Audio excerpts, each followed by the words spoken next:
Hello, hello, hello, everyone. Welcome to another fabulous EHN Canada webinar. Amanda, Megan, and I are here in beautiful Toronto, Ontario. Lots of Ontario, Prince George, Calgary, Barrie, also Ontario, Brookside, New Brunswick, Stony Point. Very nice. Victoria, amazing. Okay, while everyone is sharing where they're from and calling in from, I'm going to go ahead and introduce today's webinar and our fantastic speakers. So, my name is Jonathan, and I'm pleased to welcome you to today's webinar on imposter phenomenon at work, the hidden job of dealing with self-doubt. For those of you who are long-standing attendees of our webinars, welcome back. For those of you who are new to EHN Canada, we are a leading nationwide network of treatment centers for addiction, trauma, and mental health. We offer inpatient services with centers coast to coast, as well as intensive outpatient and virtual options. For more information, visit our website at ehncanada.com.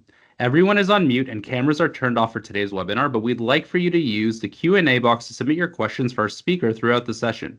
Sometimes the Q&A doesn't work, so feel free to share your questions in the chat too. I'm here personally to make sure that all the questions that are relevant to today's conversation get answered. If not, we'll collect them for after. We will be sending a follow-up email in the next week that will contain a link to the recording of today's session and your continuing education certificate or CEU certificate. To stay updated on our future webinars and newsletters, we invite you to opt into our mailing list by filling out the form that will be linked in the Q&A and the chat. Our speakers and I are all located in Toronto, which is on the traditional territory of several nations, including the Mississaugas of the Credit, the Anishinaabeg, the Chippewa, the Haudenosaunee, and the Wendat peoples.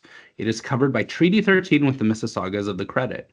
If you are new to this work and want to find out whose land you are or grew up on, please visit www.native-land.ca. And now allow me to introduce you to today's speakers. First, Dr. Amanda Tobey is an industrial organizational psychologist based in Toronto and the founder of a clinic offering career-focused psychological services. In her practice, Dr. Tobey and her dedicated team provide both individual and group support and therapy to clients facing workplace challenges such as imposterism, public speaking anxiety, job stress, burnout, and career transitions. She has created a 10-week public speaking group that has helped over 100 professionals aimed at helping them feel more confident and less fearful with speaking. I need to sign up for that. Dr. Tobey holds a master's and PhD in industrial organizational psychologists from the University of Guelph. Now to our second speaker. Dr. Megan Yarmy is an insightful clinician, researcher, and educator with over 20 years of experience in higher education and the private sector. Her background includes clinical treatment and health promotion, research and evaluation, and various leadership capacities within the mental and behavioral health and well-being sector. In addition to a PhD in social psychology from York University, Megan's academic credentials include an MSW in clinical social work from Laurier, an MA in community psychology from University of Toronto, and a BA in psychology from the University of Guelph. We know we're in good hands today. Now, without further ado, I'll hand the stage over to Dr. Tobey and Dr. Yarmy. Hello, everyone, and thank you for being here today. So my name is Amanda, and I'm facilitating today with my colleague Megan here, and it is the first time we are presenting to this group here at EHN. So as you can see, today's webinar title is Imposterism at Work, and we really picked this title for two reasons. One being that we're talking about really the context within the workplace today, but secondly, today, we really wanted to talk about how the expression of imposter phenomenon really can become a job in and of itself for people. So we really wanted to expose some of the subtle ways of like where imposter phenomenon is really coming up at work and how it really affects individuals' well-being and even their job performance, okay? And so we invite you to really take this next hour for yourself to power down your notifications, maybe put your phone onto airplane mode, grab a pen, piece of paper, and get ready for some new insights and takeaways for yourself today. So a few disclosures here before we move on. So one is that this webinar is intended for educational and informational purposes only. So it is not a replacement for professional advice, diagnosis, or treatment. So we want to recognize that each individual's experience with imposter phenomenon is unique, and therefore the strategies and information we're sharing here today may not be applicable to everyone. So in other words, individual differences do apply. And so we also wanted to share thirdly, the third disclosure here is just the limitations of research, specifically with imposter phenomenon. And just really that one of the criticisms of the research is that much of it is heavily correlational in nature. And therefore, we really need to be mindful when inferring causality from correlational studies. But it is an ongoing criticism, and we just wanted to make everyone aware of that as well.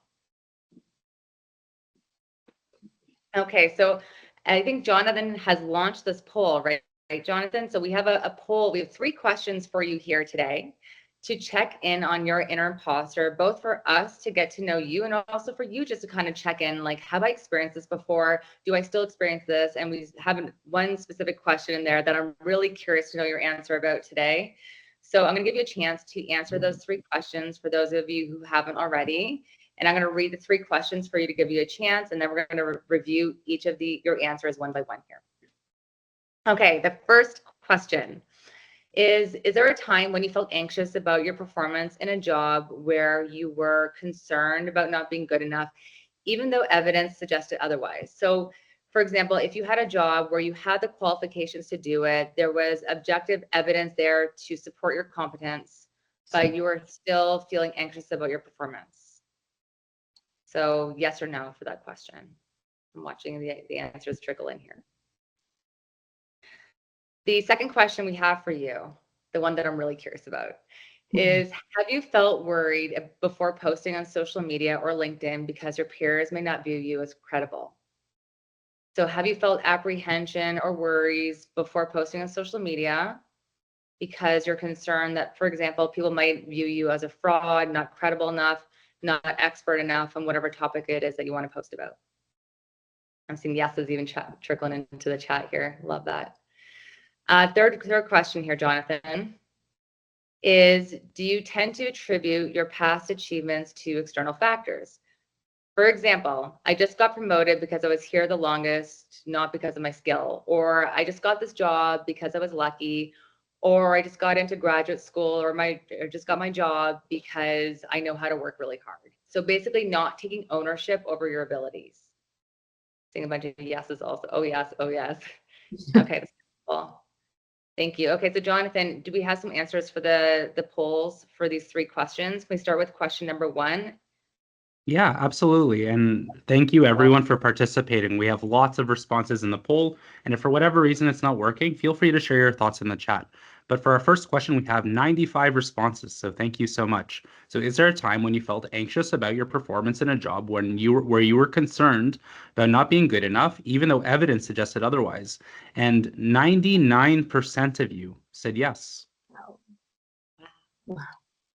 Okay, Moving on. so yeah, no, that's we expected high, and this is higher than what we even expected.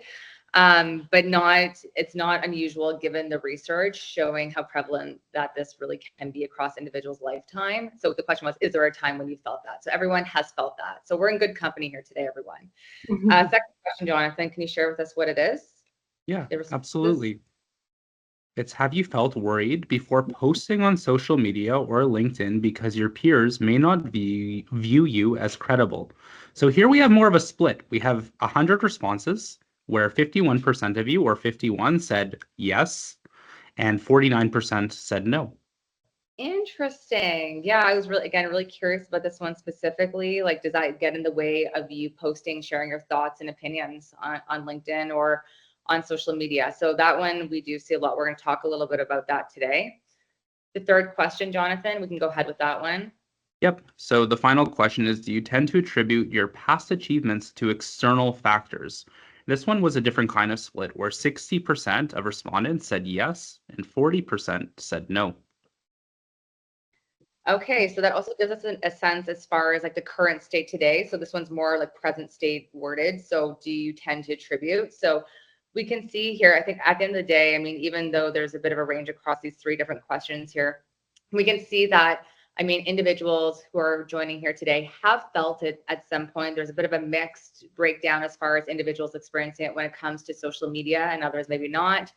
And at the end of the day, that there are some people here also that are currently experiencing in some ways where they're tending to attribute their successes to external factors. So again, 3 reasons why we wanted to share this poll with you.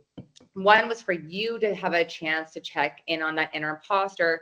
2 was for us to kind of get to know the audience. But number 3 really was to also kind of allow people to feel not so alone in this, because a lot of individuals who do experience this and do go through this do feel isolated and alone and stigmatized because of it. So we really wanted to share this also for everyone here today, just like you're in good company, and that a lot of individuals have experienced this. And I also see people commenting in the chat box. I love the fact that the chat box is already alive with comments, and I just think that again, it's going to help people just kind of understand, learn from one another, and to also feel not so alone in what they might be going through.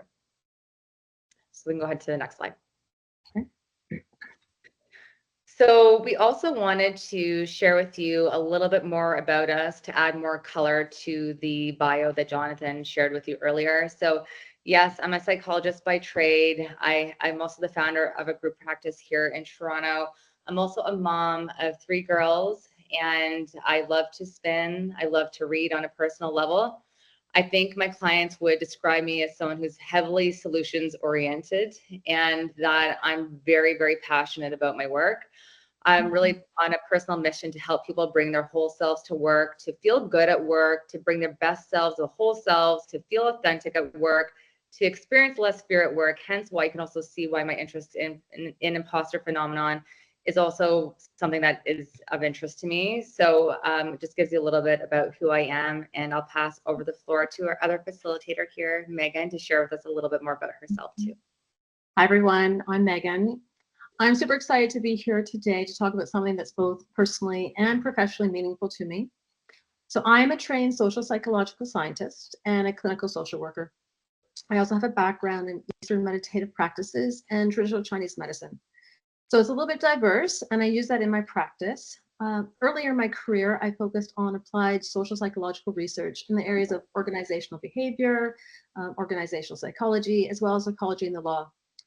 I also spent some time teaching in academia. But after some soul searching and having a child, I decided to make a career pivot, and I went back to university when my son was 2. He's a little older now. And since then, I've been working in clinical work. So I have worked in clinical private practice. I've worked in university counseling centers with clients, faculty, staff, students, running groups and individual work, running mental health literacy courses.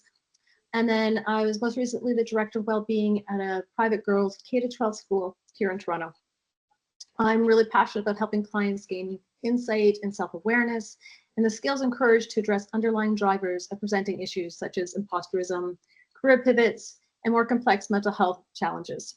I'm very excited to share some of our strategies and insights with you here today. All right, we also wanted to share a little bit more about the practice to also give you a greater sense of who we are. And so we are a boutique practice that offers career-focused psychological and psychotherapy services here in Toronto, but we offer our services virtually. And so we are really interested in this nexus between career goals and mental health challenges. So for example, supporting someone who has ADHD who is also trying to navigate a job search. So things like that.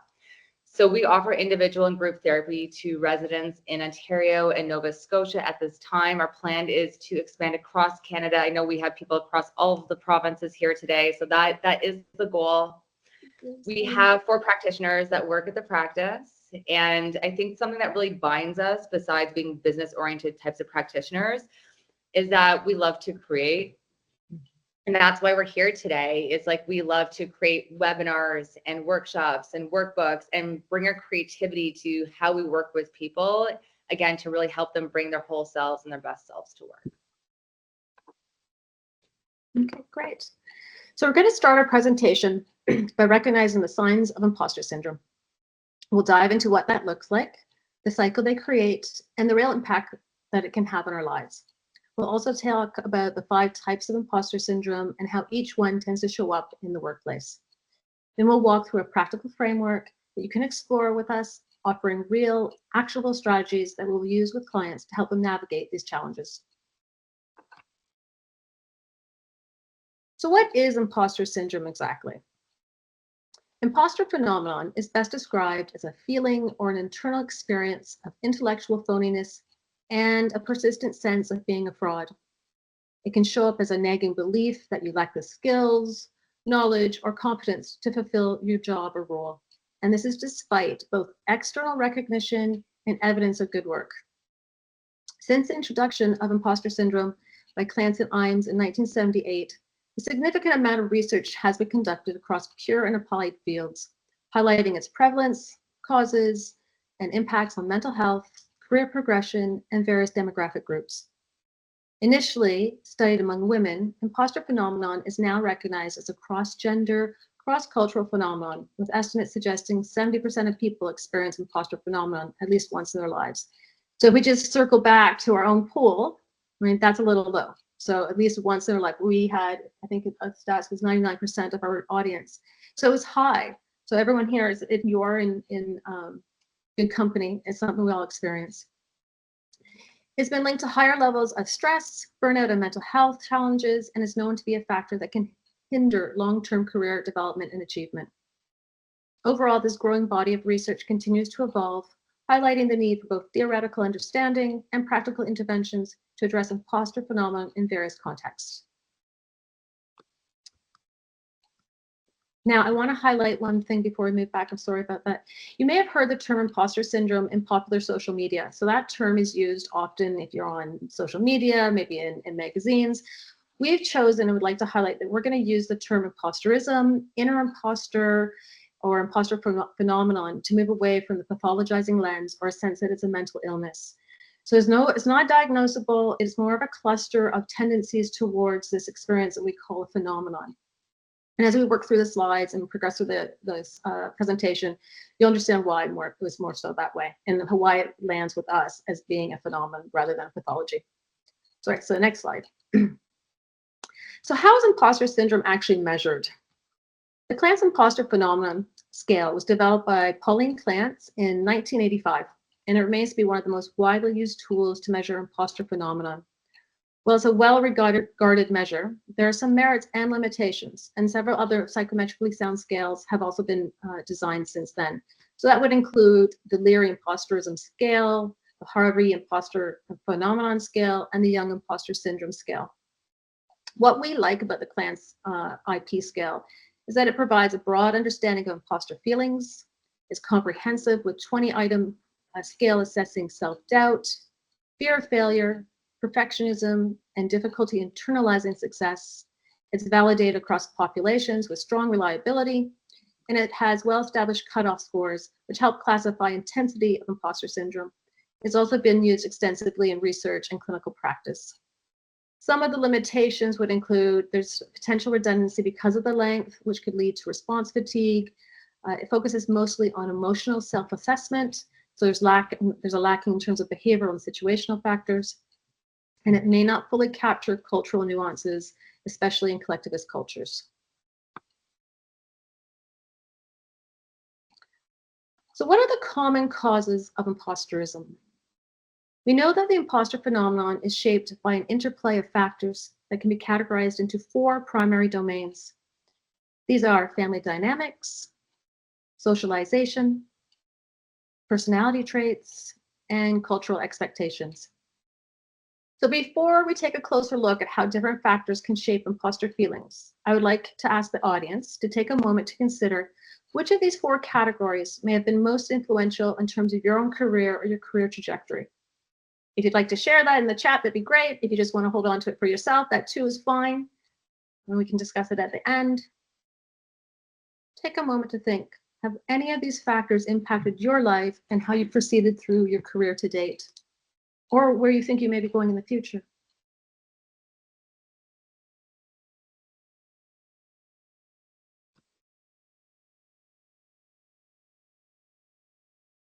Okay, hopefully that's enough time. Let me just get a couple thoughts. So let's take a look at family dynamics. So in terms of family dynamics, parenting styles and sibling rules may play a shape in forming imposter beliefs over time. High expectations or too much praise from parents can lead to perfectionism and self-doubt. firstborn children or only children often feel the pressure to meet high standards, which can fuel imposter tendencies, again, over time. As for socialization, gendered expectations and early feedback in school can contribute to imposterism, especially for women and minorities in male-dominated fields. Social isolation, particularly for minority students, can make these feelings even stronger. It can compound them. When it comes to personality traits, perfectionism, neuroticism, and low self-confidence are all linked to imposter feelings. Perfectionists set unrealistic standards, while those with high anxiety or low self-efficacy often struggle with self-doubt. And cultural expectations, such as gender stereotypes, especially in fields like STEM or leadership, contribute to imposter feelings for women. Racial and ethnic minorities may also experience imposter syndrome due to stereotype threats. Now, stereotype threats refer to how individuals, particularly minorities or women, may fear confirming negative stereotypes, which then fuels imposter feelings. And people from collective cultures may feel undeserving in more individualistic societies.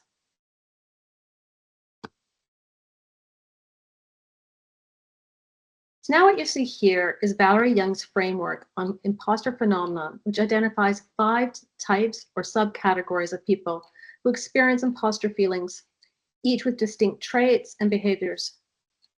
Her work is beneficial because it offers a tailored approach to understanding and addressing imposter phenomenon, helping individuals recognize their unique patterns of self-doubt and take specific steps to overcome it. It's also useful across professions, personalities, and life stages. It also leverages the strengths from each subtype to overcome imposter feelings. So let's take a look at each one of them.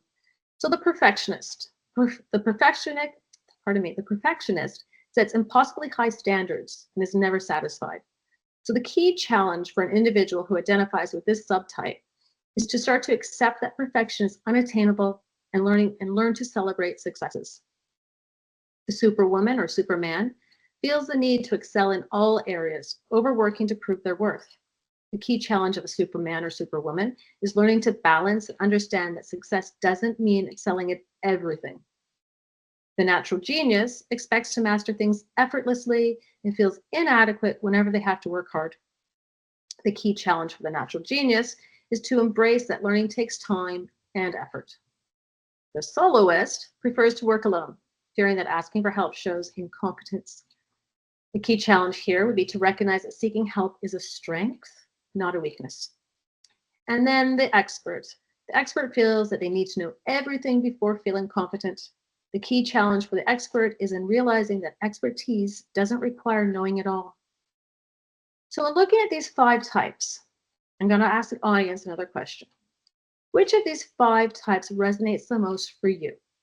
Let's take a minute to assess where you may be on each of these types.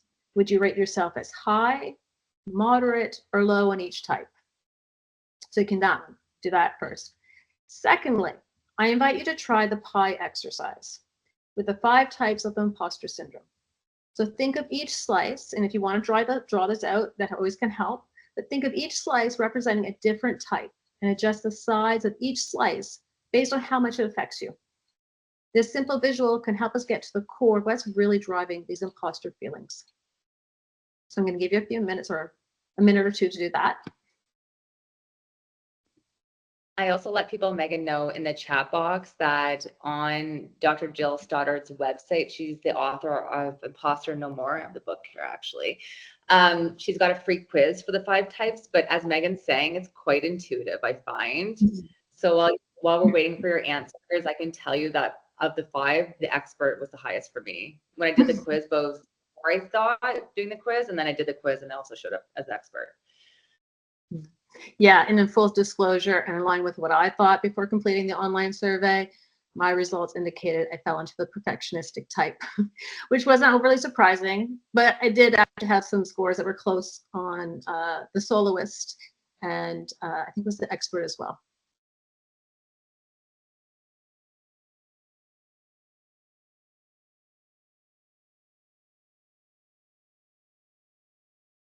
Interesting to see the types. Maybe at the end we'll be able to summarize them. Let's see, or Jonathan can. Care for people as well. Mhm. Okay. So I think if you're interested in completing the online assessment, I think we've hyperlinked it at the end of the presentation. If not, we can send it out to people at some point, right? And as Amanda said, it's in the book by Jill Stoddard. Okay. Does that give everyone enough time? We have a sense? Thank you. Yep. Wonderful. We can move on to the next slide. So what is the imposter cycle? Right? What you can see here is a visual depiction of a conceptual framework which explains the cycle. So the imposter cycle explains the ongoing loop that people with imposterism often go through when faced with a new task or challenge. The cycle starts with a new task, project, or responsibility. Right away, they feel anxious and doubt their ability to do it well. As a result, they either over-prepare, so they spend too much time and energy focusing on it, or they procrastinate, so they put it off out of fear. Both behaviors are driven by the fear of failure. Once they finish the task, they get positive feedback like praise or recognition, but instead of feeling proud, they attribute their success to luck, help from others, or hard work, not their actual ability. So despite the success, they still feel like a fraud. They believe they only succeeded by fooling others and feel they'll be exposed as unqualified or incompetent. Because they never internalize their success, the next time a challenge comes up, the same feelings of doubt and anxiety return, and the cycle starts all over again. So the key issue is that people in this cycle never feel that they deserve their success, which keeps the imposter feelings alive.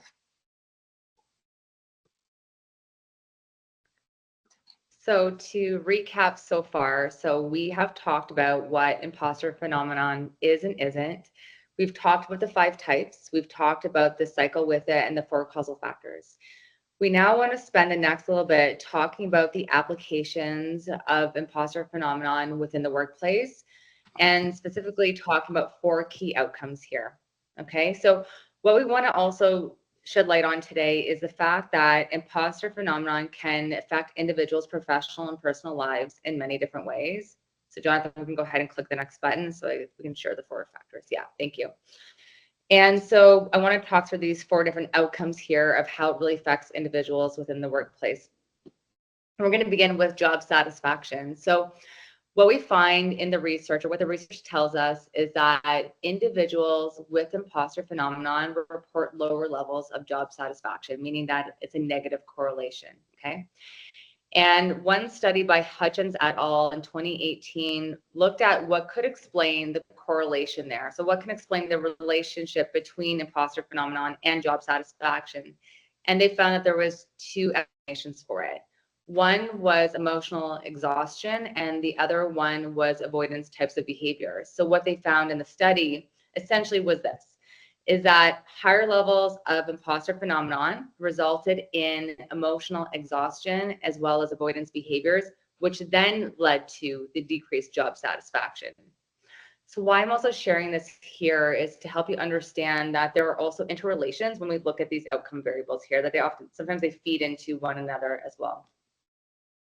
The second one here, job performance. We're going to share some examples of how imposterism shows up within the workplace, more of the micro behaviors on the next slide. But for now, what we also wanted to share with you is that it's not just an internal mindset problem for some people. It can really result in what's called like a self-fulfilling prophecy, where it actually does result in decreases in job performance for certain individuals. Thirdly, employee well-being. So as we just shed light on the emotional exhaustion piece of this, but we also tend to see that there's a relationship there with work-life balance as well. So individuals with imposter phenomenon report lower levels of work-life balance. And actually another really interesting variable is called presenteeism. And presenteeism basically is about being present at work when you're going to be unproductive. For example, if you were sick, is an example of presenteeism. You're being present at work, but you're likely not going to be that productive. A recent study in a top-tier journal called the Academy of Management, basically this study was just published this past summer, July of 2024 or August, looked at the relationship between imposter phenomenon and presenteeism, showing that individuals who struggle with this tend to have report higher levels of presenteeism. So again, being present at work when maybe you shouldn't be. So a really interesting kind of angle on well-being, I think, here.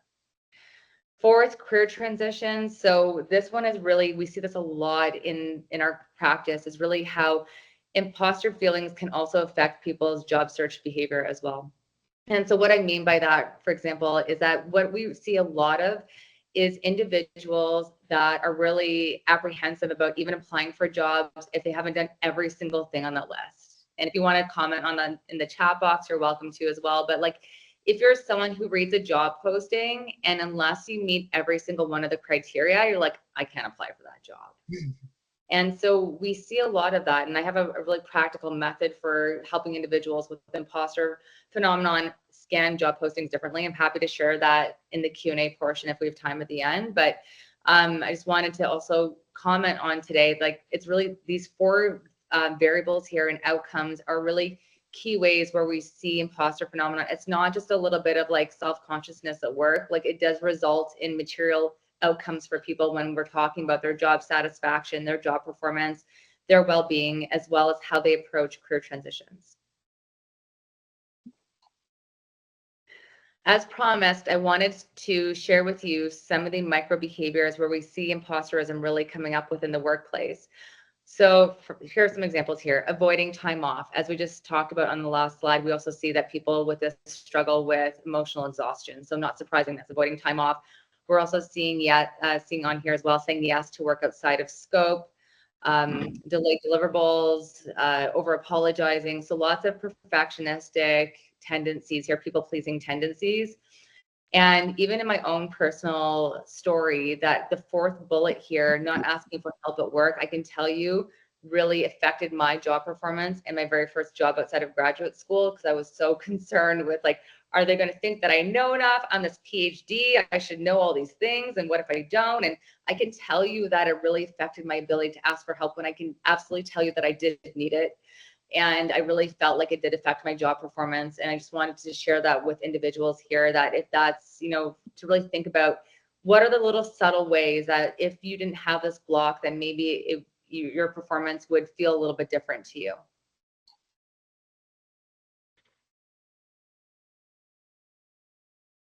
Next, Jonathan. Okay. On this slide here, we just wanted to also share as far as how imposter phenomenon can also affect people's public speaking and how it also can affect things like their nervousness or their ability to engage in webinars like today, or to engage in public speaking at work.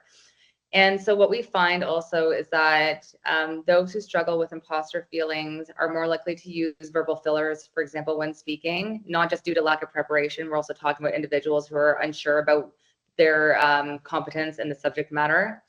We also see a number of individuals avoiding leadership roles. And this one quite a lot, kind of back to the scanning of the job posting thing, thinking I haven't done absolutely everything on this list before. I don't want to take on this advanced position. Also, if I'm in a senior role, that means I must have to know every single thing about this subject matter. And I can tell you that doesn't actually occur within organizations, where sometimes we are putting people into senior roles because we want them to have that diversity. And we don't want someone who's always a subject matter expert in every single area. Also, lack of self-promotion. So we see people that also struggle with that lack of with self-promoting themselves, sharing their achievements and accolades, which makes sense when you think about imposter phenomenon. Also, two other ones I wanted to emphasize here. One is this lack of assertiveness and conviction. So we even see individuals that with nonverbal, vocal, and verbal cues, even how they present themselves, like even their posture, little things like that when they're speaking and how that changes when they're feeling unsure about themselves. And then also stress about Q&A. So some individuals will feel really confident actually, let's say in the presentation portion, but then as soon as Q&A hits, they're like, oh gosh, this is the part where I'm gonna feel like the fraud.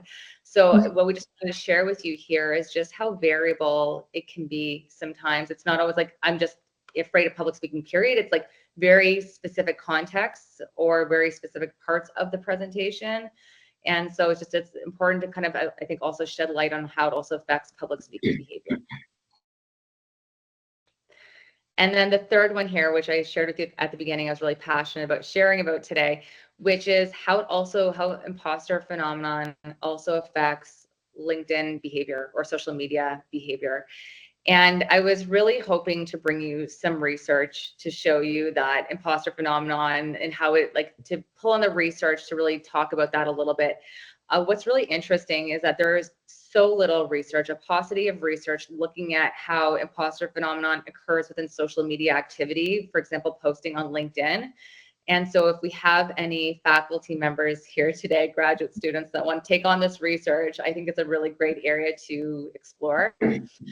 But for now, what we can tell you is that we see this all the time within the work that we do, is people that have really valuable messages to share, that feel this avoidance of wanting to share because they're so concerned about how their peers are going to evaluate it.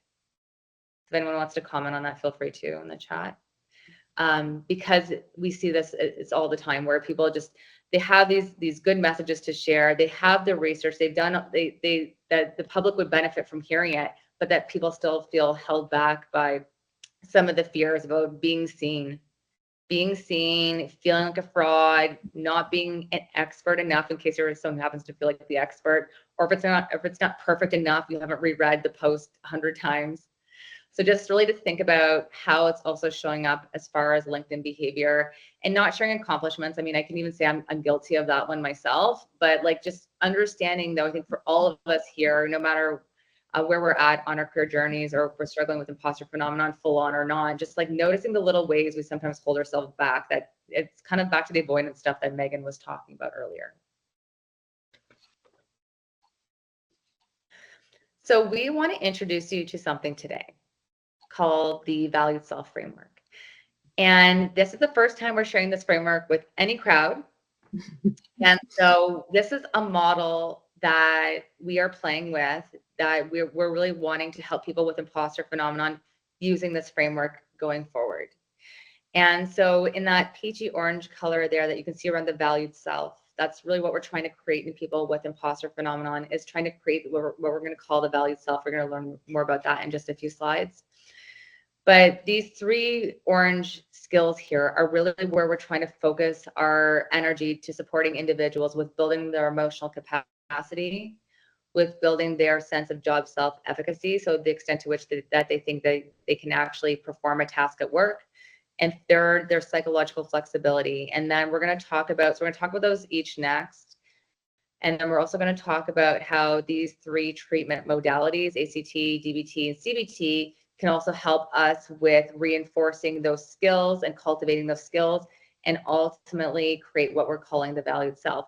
Now, just to give you a bit of foreshadowing on the valued self, I think it's also a good idea for you to know where we're headed, that it's really about helping individuals to emphasize their process over performance, to feel really excited about their strengths, and to be able to identify and lead with their best self values. What are best self values? To me, it's like really about like embodying the values when you feel at your best, being able to identify these set of values. When I embody these, I really feel like I'm showing up authentically, feeling good about myself.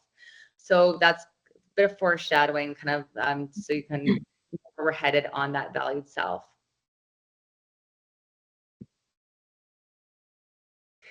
Okay, so we're going to begin here with talking about building emotional capacity.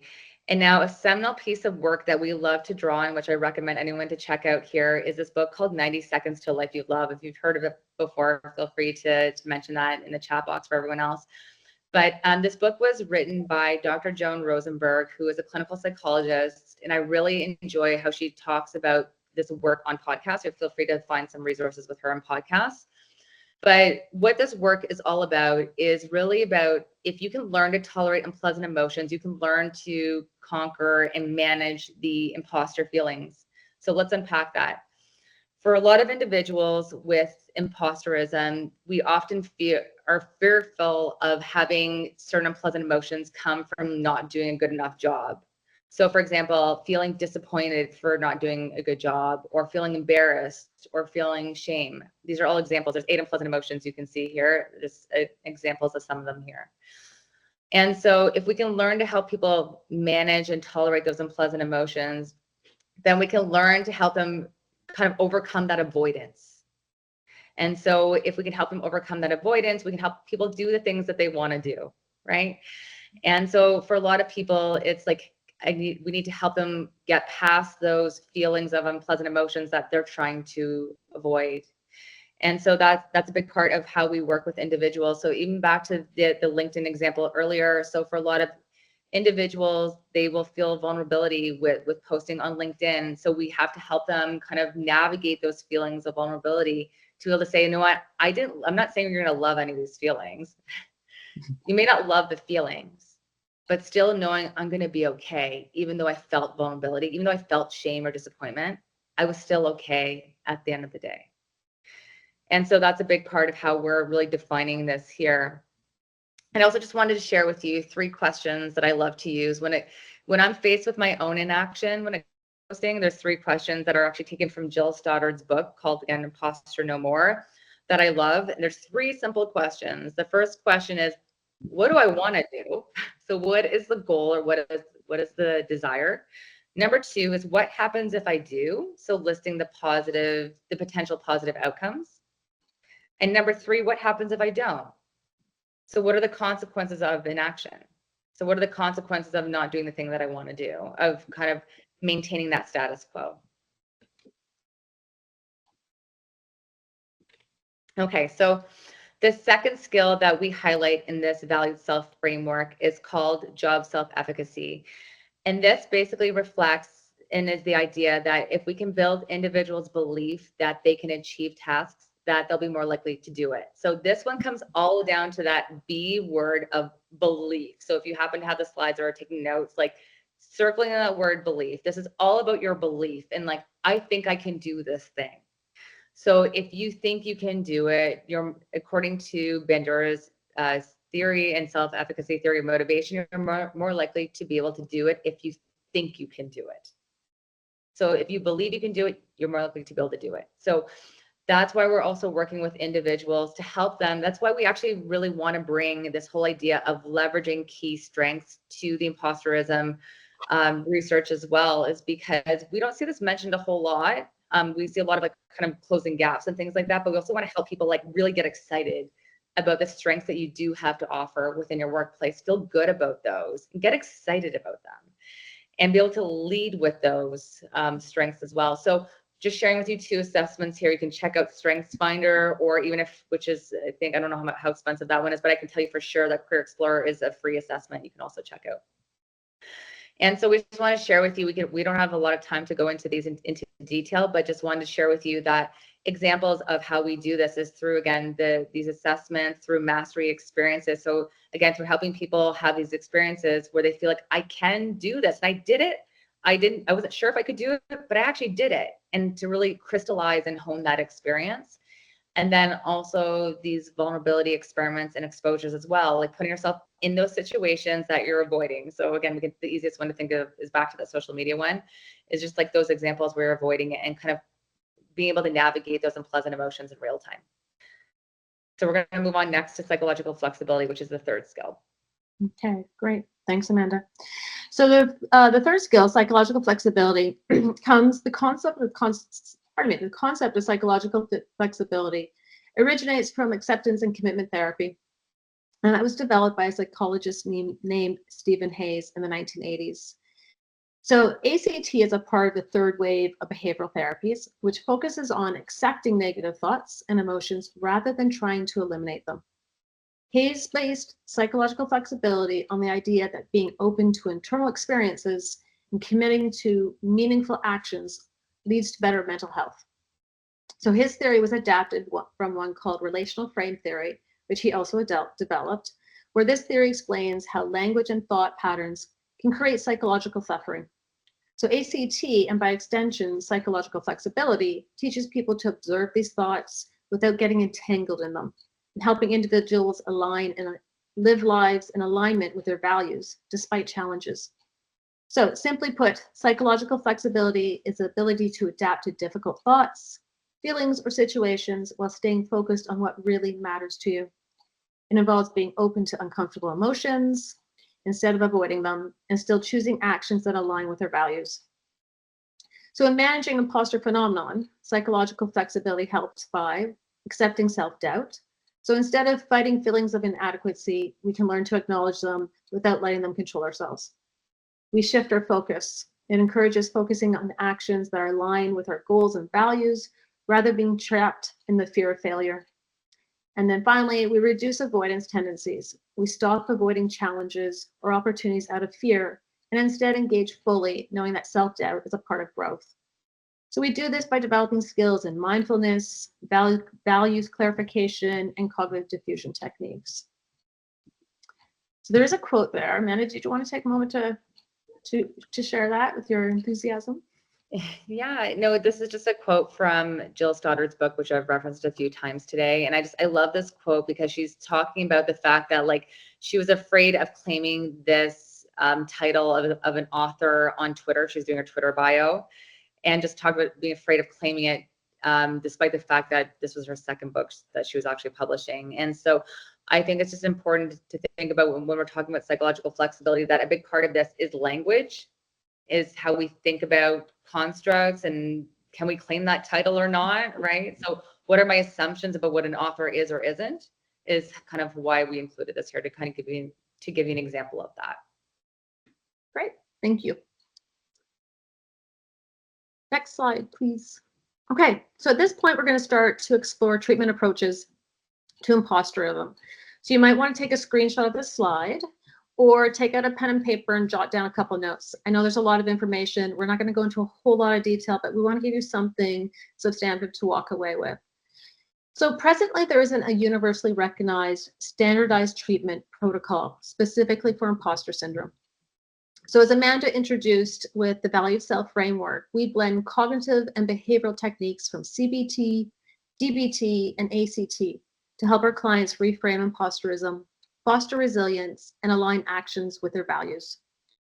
Our goal is to use a combination of evidence-based therapeutic approaches to address the underlying issues associated with it, such as self-doubt, perfectionism, and anxiety.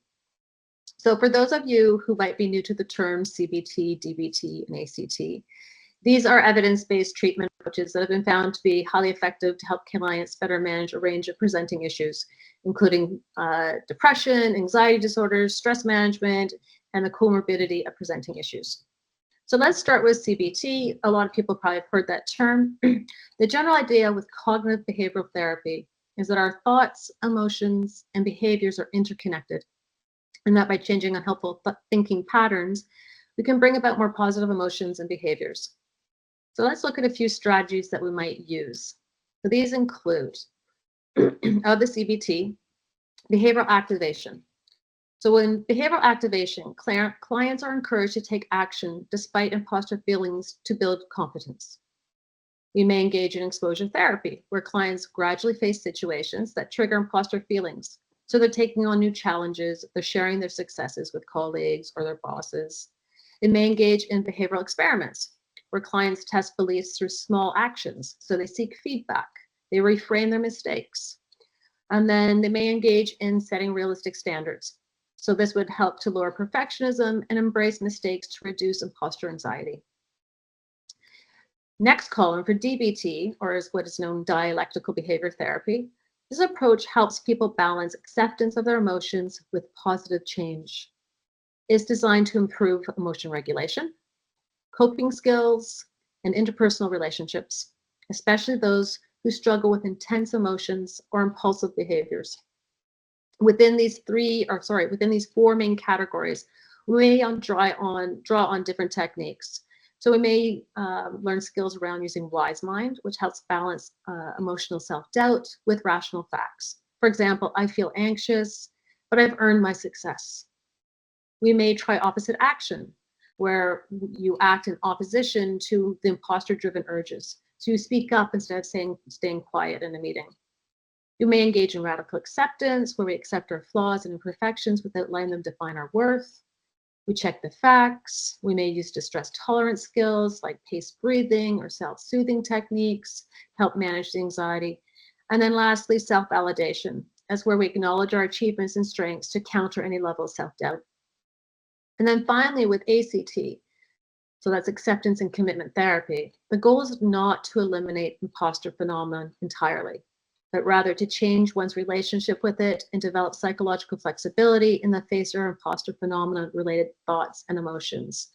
So we might use techniques including things called willingness, which is also known as acceptance. So this allows imposter thoughts to exist without giving them power over our actions. We don't have to change them, we just simply try to coexist with them. We may try using a technique called cognitive diffusion, where we distance ourselves from the negative self-beliefs. So we see our thoughts as mental events rather than truths. We frame ourselves as self as context, where we understand that imposter thoughts don't define who we are. It is simply a thought. It is not me as a person. And then, of course, we use value-driven actions, where we focus on meaningful goals to shift attention from imposter feelings towards purpose and fulfillment. Okay, so welcome to Immunity to Change. So this is one of our behavioral change attempts, or part of our work with clients. So now we're going to look at the cognitions, but we're actually looking at movement and action change.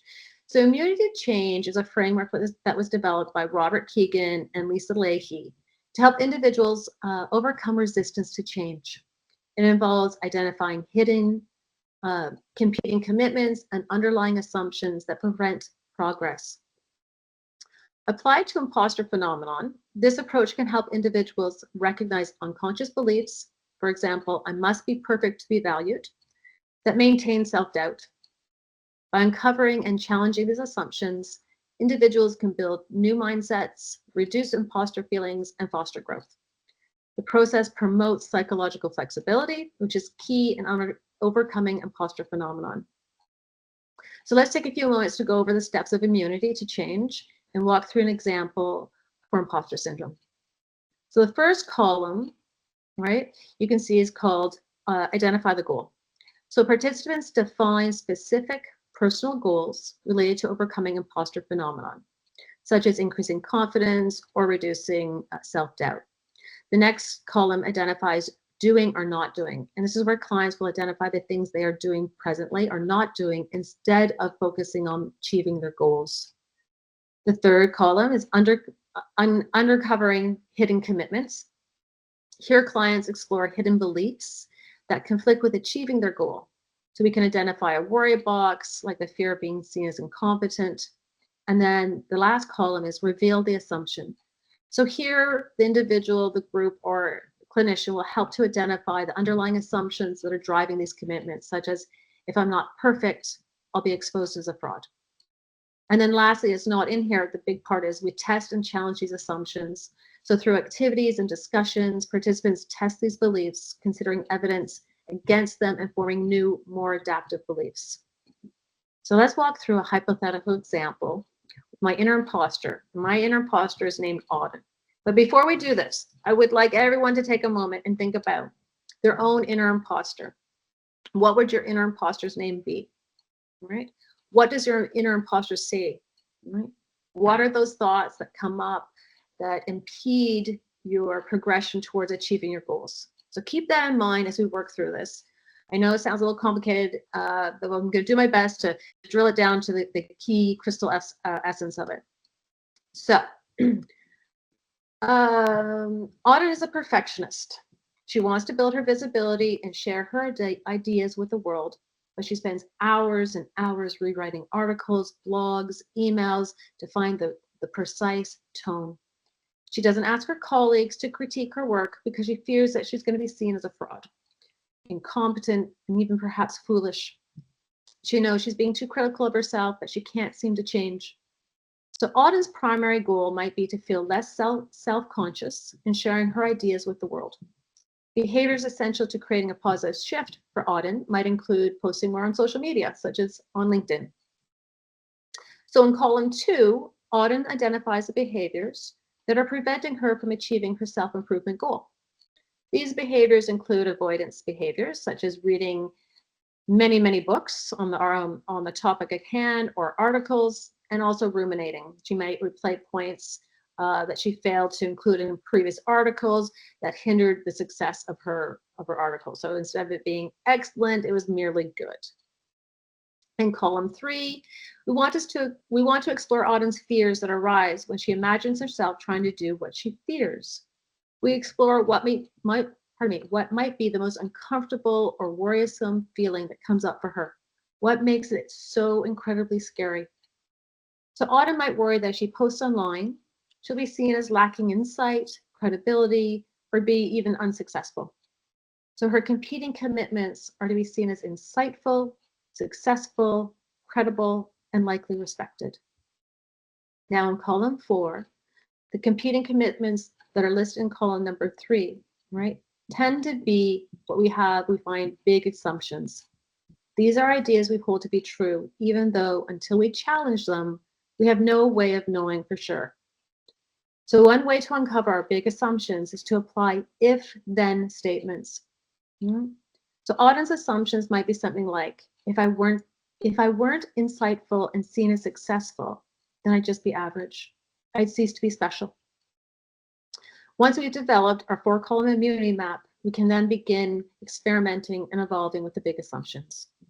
So there are a lot of different ways Autumn could design to test her big assumptions, and usually they're tests. I'll just give you one example instead of going through, because I know we're getting short for time.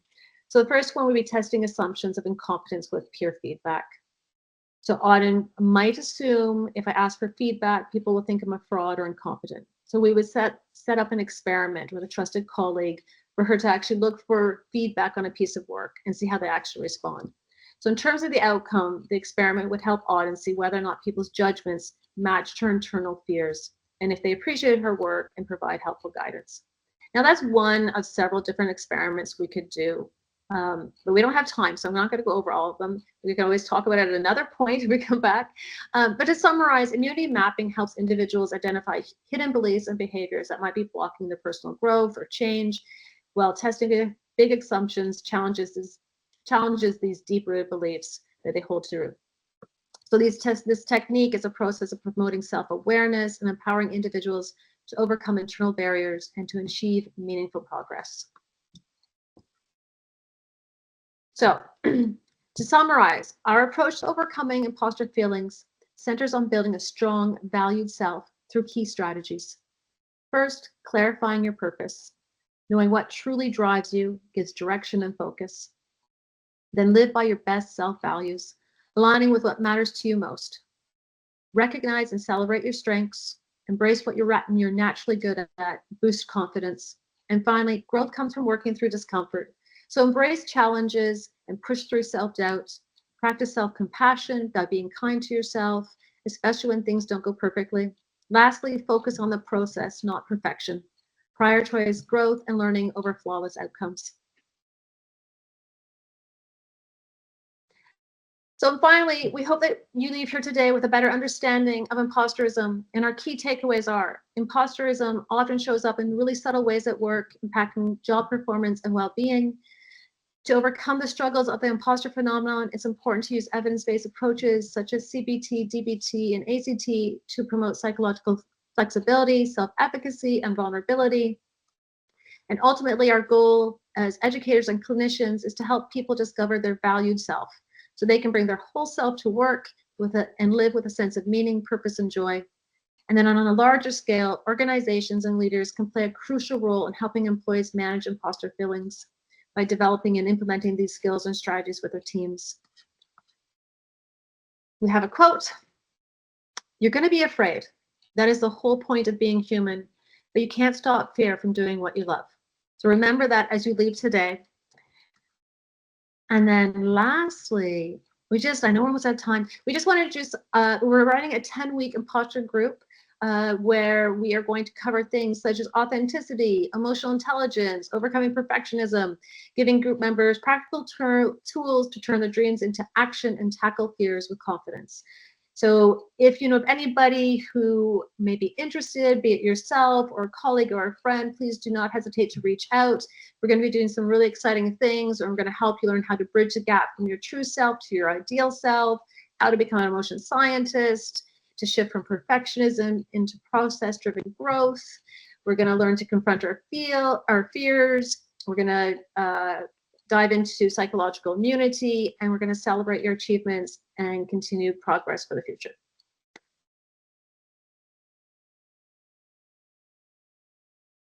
And we know we didn't leave a lot of time for questions. We had so much we wanted to share with you guys today, but we want to thank you all for being here. And like, honestly, this chat box is everything. You guys are such an engaged group, and like, it's just like making my day. So thank you so much for being here and being engaged. And I try to do as best as possible to answer the questions as they were coming in. And feel free, if you have other questions, to connect with Megan or myself over on our LinkedIn, or I have an Instagram account. You can also find that. You can join up with me there as well, or just if you're interested in speaking with us about the group, just feel free to send us an email to book a free consultation. And just wishing everyone a great day, and thank you for being here. Thanks so much. Lovely to have this opportunity. Thank you so much, Amanda and Megan. This was a very, very fantastic webinar. For those of you who stuck around till the end and have been so amazing at participating in the polls and in the chat, thank you. Thank you so much. We invite you to connect with all of us, as Amanda and Megan said, on LinkedIn. You can learn more about EHN Canada at ehncanada.com. And we hope to see you all at the next webinar. Have a fantastic Wednesday, and we will chat soon. Take care, everybody. Thank you, everyone. Bye. Thanks, John.